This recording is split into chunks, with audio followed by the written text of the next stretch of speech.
ભરૂચની હુસેનિયા સોસાયટી સ્થિત મસ્જિદ પાસે રેશન કાર્ડ ઈ-કેવાયસી કેમ્પનું આયોજન કરવામાં આવ્યું। રાજ્ય અને કેન્દ્ર સરકારની વિવિધ યોજનાઓનો લાભ મેળવવા રેશન કાર્ડનું ઈ-કેવાયસી કરાવવું અત્યંત આવશ્યક છે।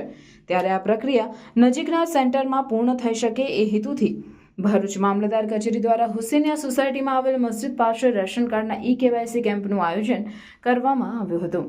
આ પ્રસંગે વિપક્ષી નેતા શમસાદ અલી સૈયદ, ઇબ્રાહિમ કલકલ, મુમતાઝ પટેલ તેમજ અધિકારીઓ ઉપસ્થિત રહ્યા હતા। આ કેમ્પનો 300 થી વધુ લાભાર્થીઓએ લાભ લીધો હતો।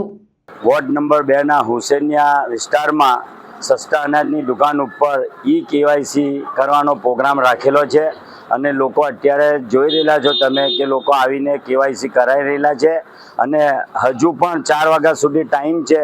મારી લોકોને વિનંતી છે કે જે કોઈને ઈ-કેવાયસી બાકી હોય તે આવીને અહીંયા હુસેનિયા મસ્જિદ પાસે જે સસ્તા અનાજની દુકાન છે ત્યાં આવીને ઈ-કેવાયસીનું કામ કરાવી લે।